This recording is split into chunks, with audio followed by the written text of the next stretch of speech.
Assalamualaikum warahmatullahi wabarakatuh.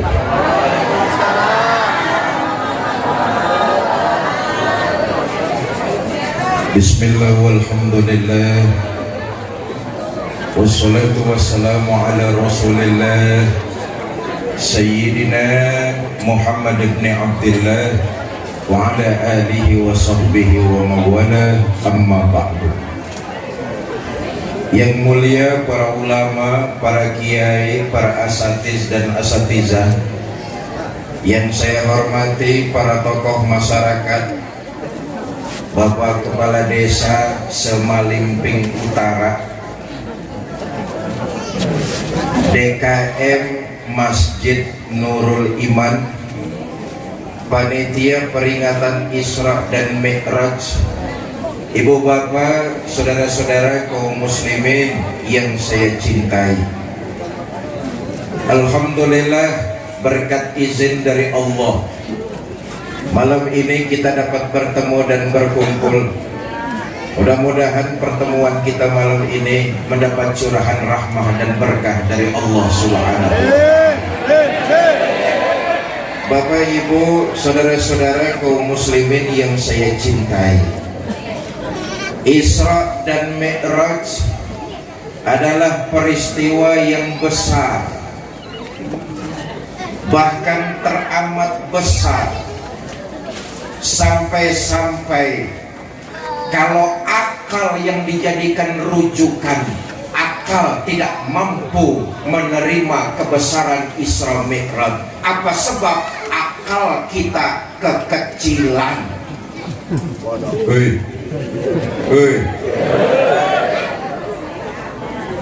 Isra dan Mi'raj itu maunya Allah.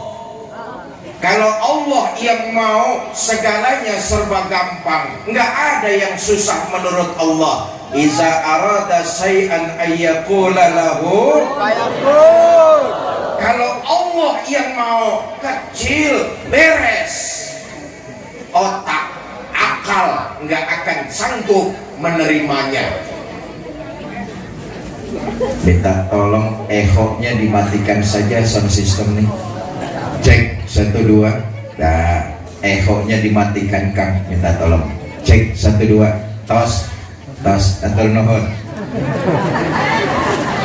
Ampura, panitia sound systemnya udah lunas belum sih ini? Lunas Pak Kiai. Bapak Ibu saudara-saudara, kalau Allah yang mau, segalanya serba gampang. Ayo kita buktikan. Api itu sifatnya panas, betul apa tidak? Betul. Tapi menurut Allah api itu netral.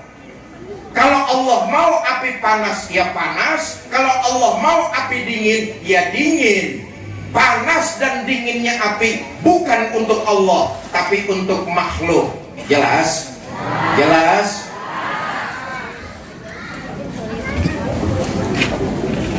Ketika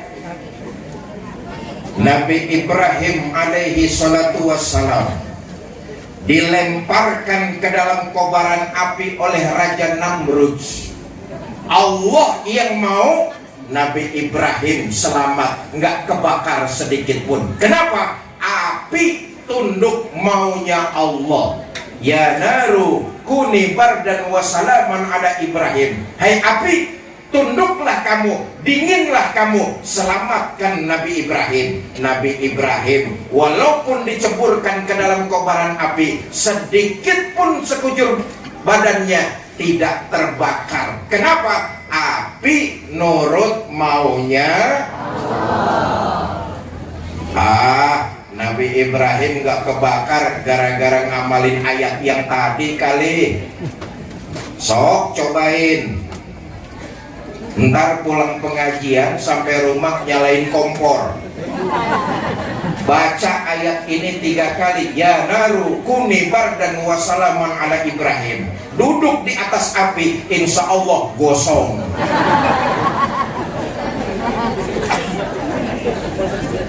Kalau Allah yang mau, gampang. Otak nggak sanggup mencernanya. Jelas? Contoh lain nih,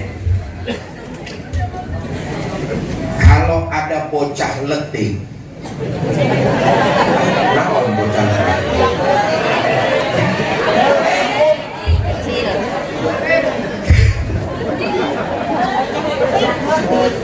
Kalau ada anak kecil, otak kita kan ngomong, ini ada anak kecil, pasti ada ibu, ada bapak, betul apa enggak? Kerja sama antara ibu dan bapak, ada anak kecil, betul enggak? Otak, akal, maunya Allah, enggak gitu. Lihat sejarah Siti Maryam, suami enggak punya, Allah mau Siti Maryam hamil, melahirkan Nabi Isa alaihi salam. Otak nggak ketemu mikirin. Kenapa? Allah yang mau Siti Maryam nggak punya suami, hamil, melahirkan Nabi Isa. Betul? Kita sayangkan sekarang ini banyak juga perempuan di Malimping gak mau kalah sama Siti Maryam.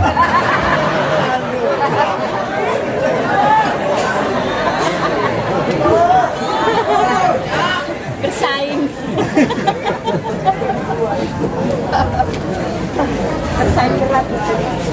Apa hikmah yang terkandung dalam peristiwa Isra Mi'raj?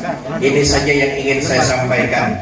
Mudah-mudahan pidato saya malam ini selesai dalam waktu 5 menit. Oleh deh. Sampai jam berapa pidato di Pasir Haur? Sampai jam 1. Patungan 5.000 aja nawar.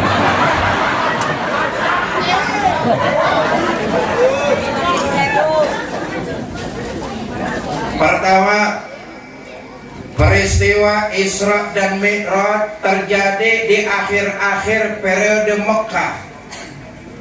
Ketika itu kondisi baginda Nabi banyak sekali mengalami penekanan, penindasan, pelecehan, bahkan sampai kekerasan fisik. Beberapa kali baginda Nabi ingin dibunuh dan dibantai oleh orang-orang kafir Quraisy. Kondisi baginda Nabi ketika itu sangat memprihatinkan.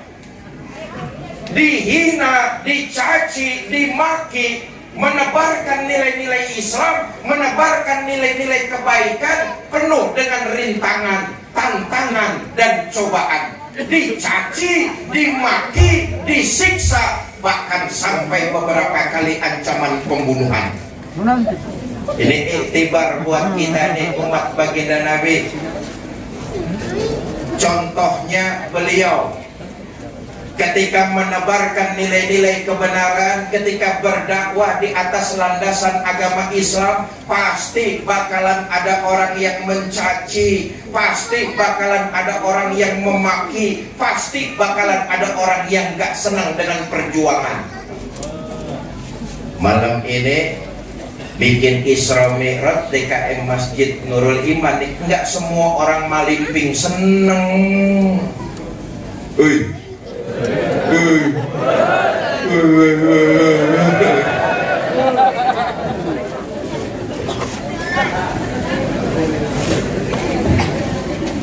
Itu sudah dicontohkan oleh baginda Nabi. Beliau menyebarkan agama Islam, cacian, makian, hinaan datang menghadangnya. Pernah diceritakan waktu di Mekah sebelum Isra Mi'raj, ini kondisi baginda Nabi menjelang Isra dan Mi'raj. Maka tahun-tahun itu ulama sepakat menamakan Amul Huzni, tahun-tahun kesedihan. Di antara puncaknya itu paman beliau meninggal dunia, istri tercintanya ikut meninggal dunia juga. Waktu menyebarkan Islam di Mekah sudah nggak lagi kondusif kondisinya, Nabi pindah menebarkan kebaikan ke kota Taif. Bu, Ibu tahu Taif? Tahu Taif? Perempatan Serang belok kanan. Tahu sobat. Waktu menyebarkan Islam, berjuang menebarkan nilai-nilai keadilan dan kebenaran di Mekah sudah nggak kondusif, Nabi pindah dakwah ke daerah Taif. Di Taif dakwah Nabi bukan disambut tapi disambit. Ya Allah, saudara bisa bayangkan, Khatamun Nabiyyin, Sayyidul Mursalin, penghulu para nabi dan rasul, mengajak orang-orang untuk berbuat baik, bukannya disambut ajakan itu, malah disambit. Allahumma sholli wa sallim wa barik. Berdarah kaki baginda Nabi yang mulia itu. Menghindar beliau ke kebun anggur. Turun malaikat Jibril menawarkan bantuan. Muhammad, innallaha amaroni an uti'ak. Aku diperintah oleh Allah Muhammad untuk patuh apa komando kamu. Kalau tadi kamu mengajak kebaikan disambitin sama orang-orang Taif, sekarang juga saya angkat Jabal Uhud, saya timpakan kepada mereka biar mati semua. Bagaimana Muhammad? Jangan Jibril, jangan. Tapi kamu disambitin, kakimu berdarah-darah. Biarin. Saya ini sedang berjuang menegakkan kebenaran, mengajak manusia untuk berbuat baik. Kalau sekarang bapaknya kafir, siapa tahu besok anaknya dapat hidayah masuk Islam. Kalau anaknya kafir juga bagaimana Muhammad? Injuk injuk cucunya. Hesek Muhammad, hesek naon eta hesek.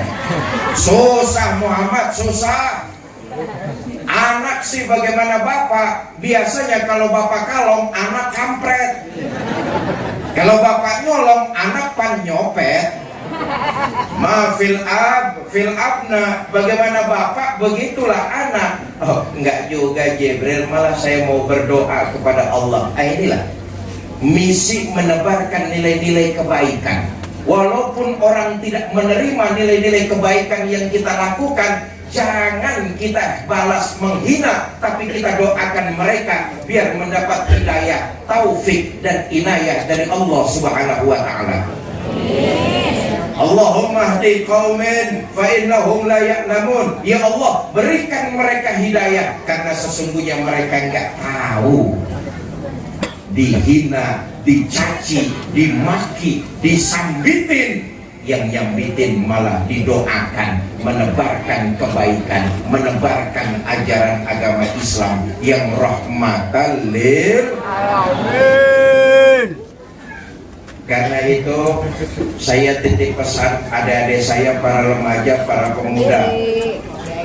Kampung apa kita namanya? Pasir Haur. Pasir Haur. Adik-adik saya, para remaja, para pemuda, dalam menebarkan nilai-nilai kebaikan, jangan takut kalau dihina, jangan putus semangat kalau dicaci, jangan minder kalau dimaki. Jadikan cacian, makian, hinaan sebagai pupuk yang sanggup menyuburkan tanaman, akarnya menembus ke dalam bumi sehingga buah pohonnya akan tumbuh sebagaimana mestinya. Dia tidak akan sanggup tumbang karena tiupan-tiupan angin. Nabi sudah mencontohkan dan mengajarkan kepada kita, jangan takut kalau dihina, jangan mundur kalau dimaki. Sekali berbuat dan berjuang di atas nilai-nilai kebenaran, pantang mundur, surut ke belakang. Jelas? Jelas? Karena itu berjuang menegakkan dan menyebarkan nilai kebenaran, jangan takut dicaci, jangan takut dimaki.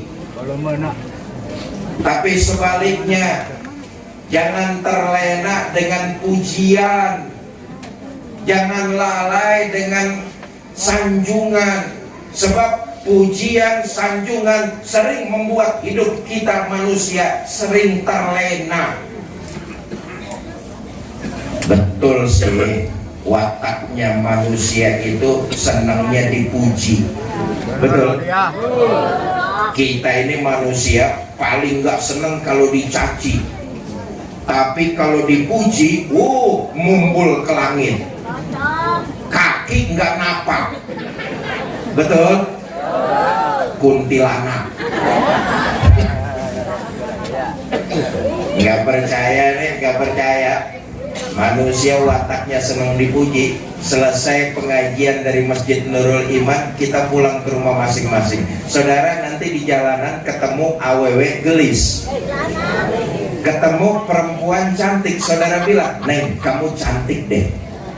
Mungkin tuh perempuan cuma jawabin, "Akang bisa aja." Walaupun jawabannya akang bisa aja, saya yakin lubang hidungnya mah tetap aja megar. Betul? Manusia tuh begitu, wataknya senang dipuji, nggak senang dicaci. Tapi kalau kita jadikan itu sebagai sebuah hal yang positif, cacian, makian, jadikan sebuah bahan introspeksi agar hari esok lebih baik dari hari ini. Begitulah kondisi baginda Nabi, dihina, dicaci, dimaki, bahkan beberapa kali mengalami ancaman pembunuhan.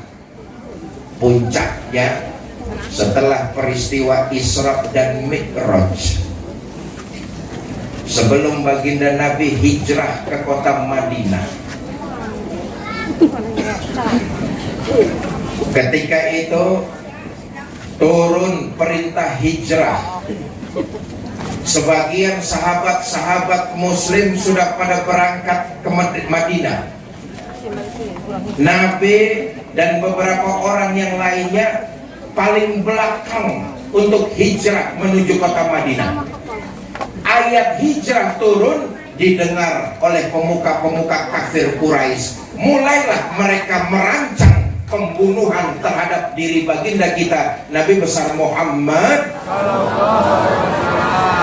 Mereka mengadakan rapat di satu tempat yang disebut Darun Nadwa. Hadir pemuka-pemuka Quraisy. Rapat dipimpin oleh Abu Jahal.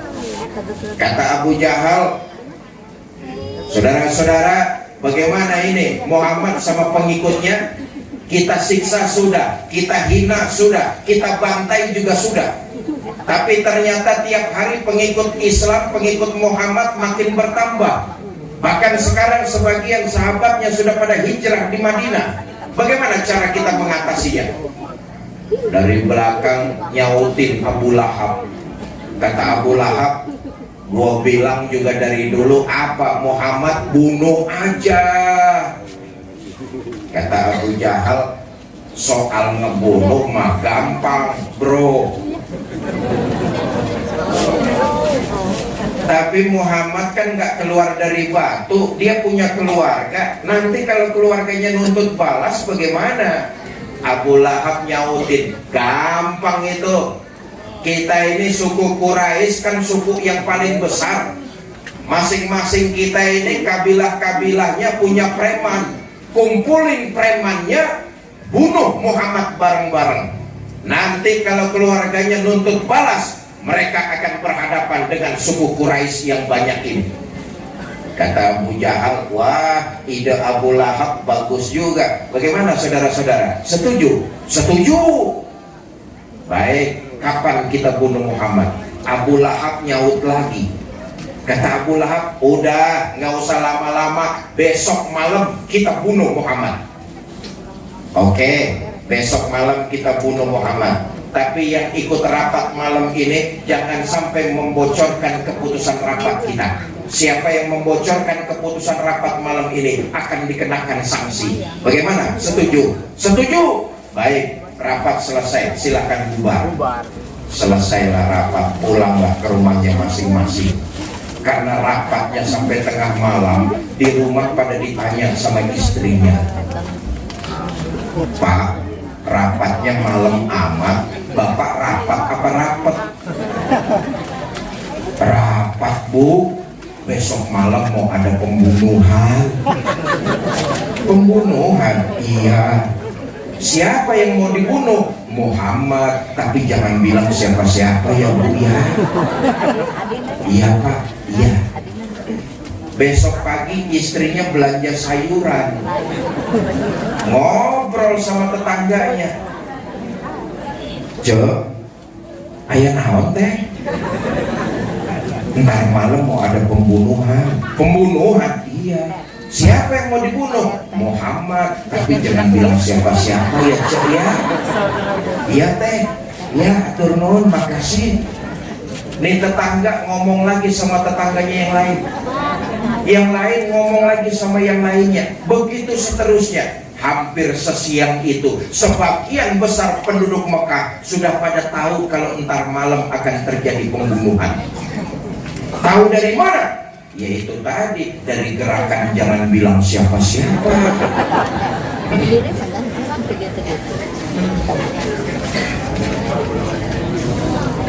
Habis maghrib kota Mekah sepi. Selesai Isya makin sunyi. Orang gak ada yang berani keluar rumah. Pintu rumah ditutup rapat-rapat. Gak ada yang keluyuran di luar. Jangankan seorang, sepotong aja gak ada. Hampir tengah malam masuk preman-preman yang disewa oleh Abu Jahal, ngepung rumah baginda kita Nabi besar Muhammad. Itu rumah baginda Nabi menurut sejarah dikepung oleh tokoh-tokoh pemuda kafir Quraisy. Mereka mengelilingi rumah baginda Nabi, rapat pagar betis, rapat. Saking rapatnya, jangankan orang bisa lolos, tikus botak kagak bisa nyelos. Malam itu di rumah cuma ada 3 orang, baginda kita Nabi besar Muhammad Sallallahu Alaihi Wasallam, Sayyidina Abu Bakar As-Siddiq radhiyallahu anhu, dan Sayyidina Ali bin Abi Thalib karamallahu wajhah. Nabi ngomong sama Sayyidina Ali, Ali, labbaik ya Rasul, kamu gantiin saya ya. Gantiin apa ya Rasul? Tidur di atas tempat tidur saya. Coba sok bayangkan, ngegantikan sare pada saat malam rumah dikepung, itu kan sama juga gantikan mati. Betul tak? Gantiin tidur waktu malam rumah dikepung, itu sama juga gantiin mati. Iya, kalau gantiin Jokowi enak. Gantiin mati. Sayyidina Ali luar biasa. Saat itu masih muda belia, tahu resikonya mati, nggak nolak. Padahal kalau Sayyidina Ali mau nolak, jawabannya gampang. Ali, kamu gantiin saya ya, tidur di atas tempat tidur saya. Kalau Sayyidina Ali mau nolak, jawabannya gampang. Apa kata Sayyidina Ali? Kenapa saya ya Rasul? Abu Bakar aja yang udah tuaan dikit loh.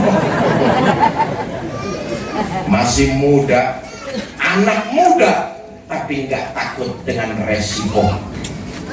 Baik ya Rasul, saya akan tidur menggantikan Tuhan. Berangkatlah Tuhan hijrah biiznillah.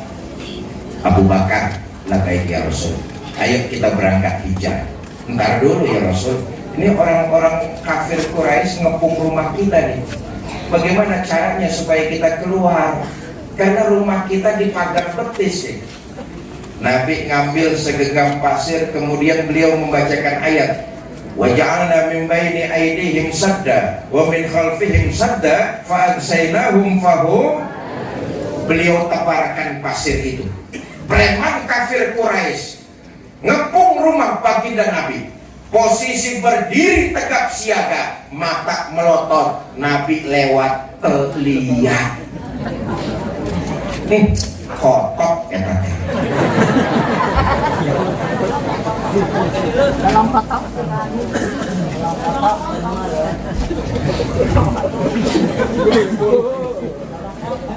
Bapak Ibu, saudara-saudara,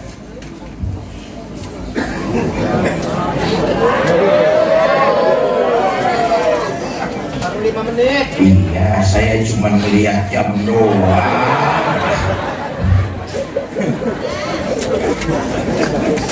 Saya tadi berangkat bersama saudara saya, diantaranya Pak Dodi itu, dari kediaman di Jakarta itu 4:30 sampai sini jam 9 tadi di tempat Pak Haji. Alhamdulillah transportasinya, jalanannya sudah sangat mendukung.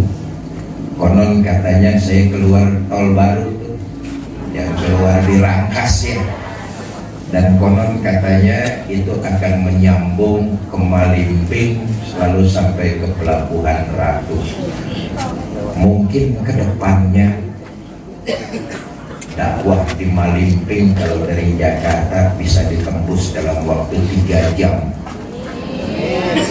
Berbeda dengan 15-20 tahun lalu, saya kalau ikut dakwah almarhum K. Zainuddin MZ ke Malimping, itu jarak tempuhnya bisa 6, 7 sampai 8 jam, karena memang jalannya selain rusak harus muter.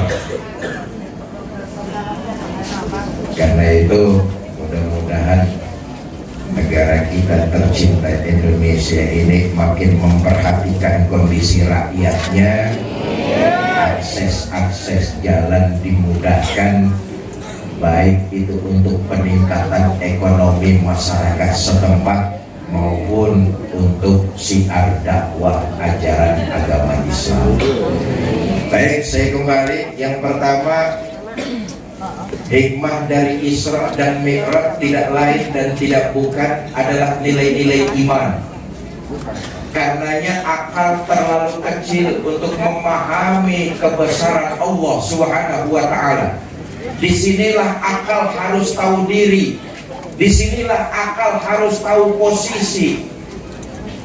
Yang muncul kemudian, yang naik kemudian adalah nilai-nilai keimanan kepada Allah Subhanahu wa Ta'ala. Kalau Allah yang mau, segalanya serba mungkin terjadi. Kenapa? Tidak ada yang susah untuk Allah, segalanya serba mudah. Dan perlu diingat, Nabi dijalankan, bukan jalan sendiri. Saya dari rumah tadi itu prosesnya naik mobil ke sini butuh waktu 4,5 jam. Lewat tol yang baru, turun di Rangkas Bitung, berangkat 4:30 sampai sini jam 9, 4,5 jam dijalankan oleh roda mobil. Tapi kalau jalan dewe, jalan sendiri, insya Allah ke Malimping 2 hari 2 malam. Jelas ya? Jelas ya?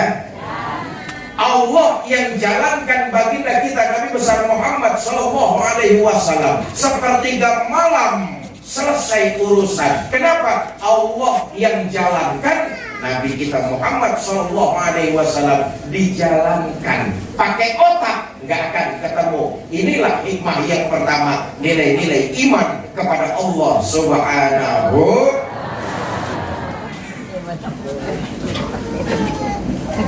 Karena iman kita hidup, untuk iman kita berbuat, dan dalam menggenggam iman kita semua ingin kembali menghadap Allah Subhanahu wa Ta'ala. Karena itu jaga betul nilai-nilai iman. Jangan sampai tercampur iman itu dengan sesuatu yang menyekutukan Allah Subhanahu wa Ta'ala, karena akan merontokkan nilai-nilai ibadah yang sudah kita kerjakan. Nah, hikmah pertama, jaga kemurnian iman kita kepada Allah. Jangan sampai tercampur dengan sesuatu yang menyekutukannya. Maaf, kadang-kadang kita ini mulut doang yang mantap ngomong saya beriman kepada Allah, tapi kehidupannya sering nyampur-nyampur. Mulut fase, saya beriman kepada Tuhan yang Maha Esa. Dengar di kantor mau ada mutasi jabatan, kasak kusuk nyari mbah. Saya beriman kepada Allah Subhanahu wa ta'ala. Dagangan mau laris nyari dukun. Ayo di dia, ayo. Yang mana orangnya? Jangan sampai nilai-nilai iman kita tercampur dengan hal-hal yang menyekutukan Allah, karena akan merontokkan amalan-amalan kebaikan yang sudah kita lakukan. Beginilah, saya ingin masuk kaidah. Saya ingin masuk aqaid sedikit tentang akidah. Saudara, iman itu tempat cantolan berbagai macam amal-amal kebaikan kita. Iman itulah cantolannya. Segala macam kebaikan dalam hidup ini yang telah kita kerjakan, nyantolnya di iman. Beginilah orang mah, kalau boleh pidato di Malimping pakai mah, boleh nggak pidato di sini pakai mah? Boleh ya? Orang mah mendingan amalnya dikit tapi imannya benar, daripada amalnya banyak imannya salah. Nah, ini akidah. Sebab amal itu cantolannya di iman. Idealnya seorang muslim imannya benar, tidak menyekutukan Allah, amal kebaikannya banyak, nyantolnya di iman. Bagaimanapun banyaknya amal kebaikan seseorang, tapi imannya salah, itu amal nggak ada tempat cantol. Amalnya akan muak, ngawang, ngambang. Bu, ibu tahu ngambang? Ya kayak yang di kali ya bu ya. Karena itu idealnya kita ini umat Islam imannya benar, amal ibadahnya banyak.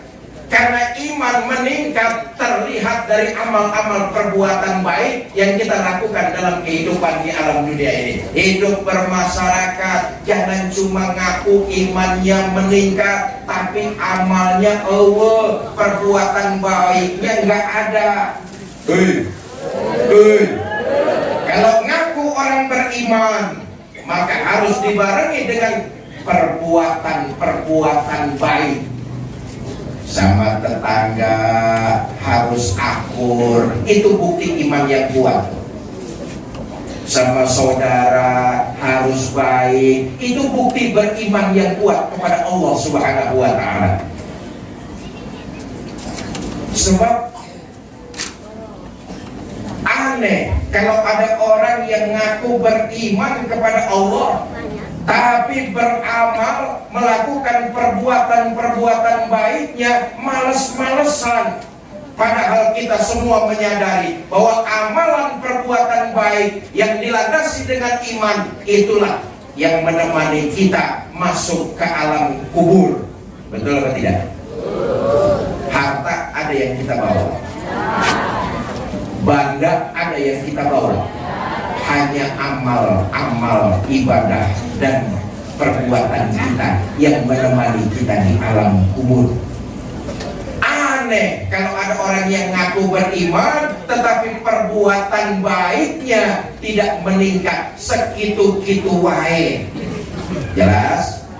Jelas? Padahal ketika manusia masuk ke alam kubur, yang menemani dan menjadi bekal buat dia tidak lain dan tidak bukan adalah amal-amalannya saja. Kata Nabi itu, nanti waktu jasad kita digotong orang ke kuburan, yang ngantar cuma 3, ahluhu wa maluhu wa amaluhu, keluarga, harta, amal. Nih yang nganterin ke kuburan. Ini kan yang hadir di sini nih semuanya calon-calon jenazah. Betul? Calon kades belum tentu jadi kades. Iya kalau kepilih. Betul? Kalau nggak kepilih bengong. tapi calon jenazah pasti. Betul. Calon polisi belum tentu jadi polisi, calon jenazah pasti. Calon presiden belum tentu jadi presiden, tapi calon jenazah pasti. Hanya 3 yang mengiringi kita ketika kita diantarkan ke kuburan: ahluhu wa maluhu wa amaluhu, keluarga, harta, amal, ngantarin kita. Tapi sayang yang 2 pulang. Siapa yang 2? Ahluhu wa maluhu, keluarga dan harta pulang. Anak istri begitu kita dipendam ke bumi, diuruk pakai tanah, kuwi ka imam. Betul. Begitupun sebaliknya, ampura nih, ampura. Pak.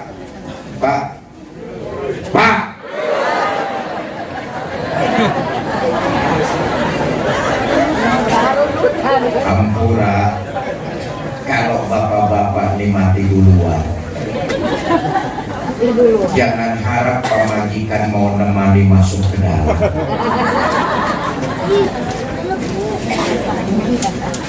Begitu jenazah jasad kita ditaruh orang di liang kubur, paling istri cuma berdirian di tepian kubur, berlinang air mata sambil berkata, "Kang, sampai sini saja saya mengantar.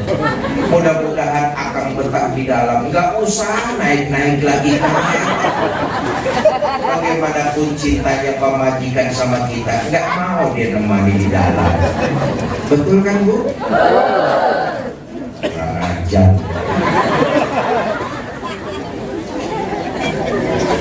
Sebaliknya, Bu, sekarang kalau ibu-ibu yang mati duluan, modal duluan. Jangan mengharap suami mau nemani masuk ke dalam. Apa suami gak sedih ditinggal mati istri? Oh, siapa bilang? Kami ini para suami menjadikan istri belahan jiwa, pelipur lara.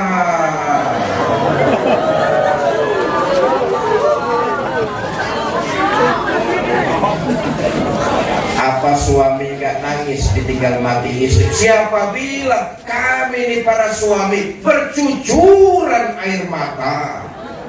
Mata yang kanan, mata yang kiri melotot. Mana gantinya itu?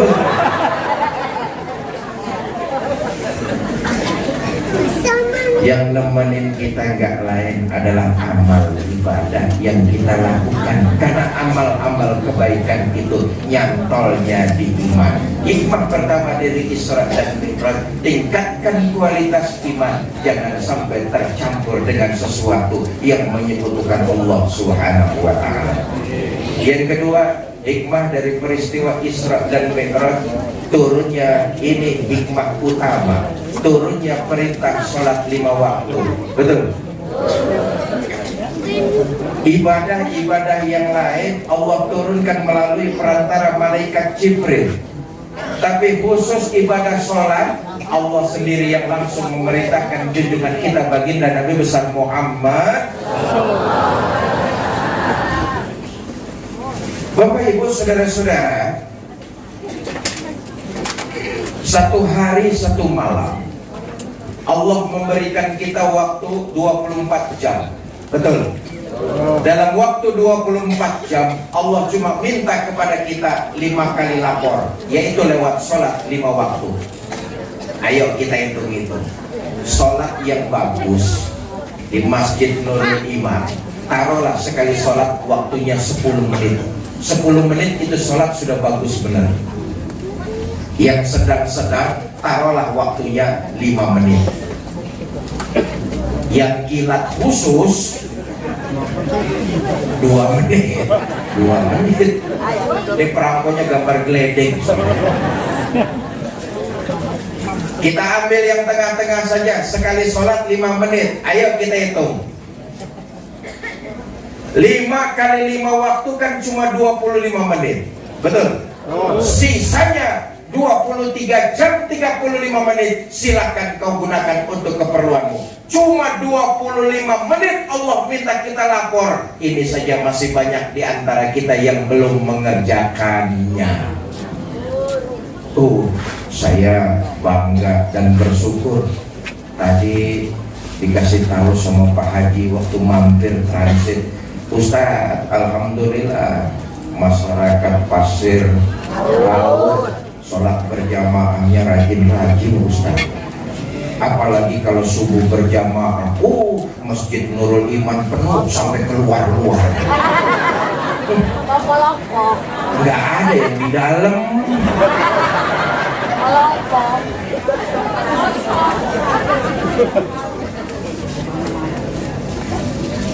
Bapak Ibu, saudara-saudara kaum muslimin yang saya cintai, kita semua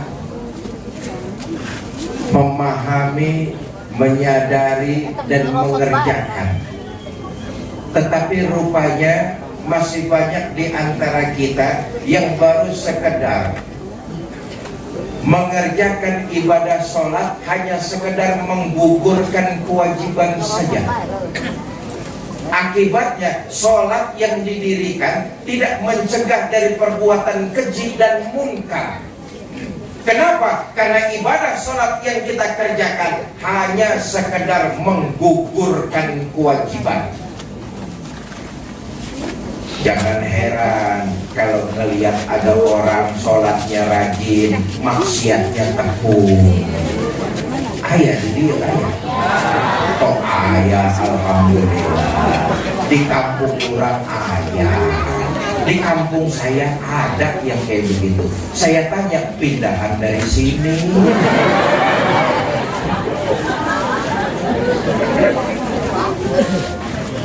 Sholatnya rajin, tapi mulutnya, lisannya, perkataannya menyakiti hati tetangganya.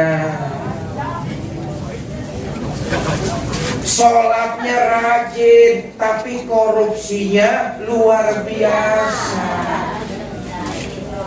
Mengerjakan sholat hanya sekedar menggugurkan kewajiban. Pantas kalau kemudian sholat tidak mampu mencegah perbuatan keji dan munkar. Bukan sholatnya yang salah, tapi tata cara sholat yang kita lakukan itu yang membuat kita tetap berbuat keji dan munkar. Kenapa? Sholat yang kita kerjakan baru hanya sekedar menggugurkan kewajiban. Ayo kita lihat. Salah satu yang diajarkan dalam ibadah sholat, kita ini umat Islam dilatih untuk menjadi manusia yang tawadu. Itulah agama Islam. Tawadu itu bukan rendah diri. Tawadu itu bukan merasa kita ini orang biasa, nggak punya apa-apa. Bukan itu. Yang diajarkan dalam ibadah sholat, kita ini umat Islam harus punya sifat tawadu, rendah hati, tidak melonjak menjadi manusia yang sombong. Yo, anggota badan kita yang paling tinggi dan mulia kepala, betul nggak? Saudara, kepala kita ini mahal apa enggak? Mahal kepala kita ini, Pak. Apa buktinya? Tanya sama Kades. Kades nggak akan mau tanda tangan KTP kalau fotonya bukan gambar kepala. Belum ada foto di KTP gambar dengkul, belum ada. Sok tinggali anggota badan yang begini tinggi, mulia dan mahal, diajarkan lewat sholat, begitu sujud adanya sama persis dengan anggota badan kita yang paling bawah, yaitu telapak kaki. Betul? Seorang muslim kalau ia menyadari jauh dari sifat sombong, yang tertanam sifat tawadu. Jangankan harta, jangankan ilmu, jangankan pangkat dan kekuasaan, nyawa kita saja ini Allah yang punya. Nggak ada kesombongan yang harus dimiliki oleh manusia. Betul atau tidak? Mau sombong apa sih kita? Lewat sholat diajarkan kita jadi manusia tahu diri, rendah hati. Kita ini nggak bisa apa-apa. Apa yang harus kita sombongkan? Sombong karena ilmu. Berapa banyak yang kita tahu? Sombong karena punya ilmu. Berapa banyak yang kita tahu? Sombong karena kekuasaan, itu juga nggak pantas. Sombong karena harta, hidup di kampung jadi orang paling kaya lalu sombong, memandang orang dengan sebelah mata, sebelahnya lagi picek, merendahkan orang lain, tolak pinggang setinggi dada. Kalau jalan kaki nggak nginjek tanah, jurik iyo.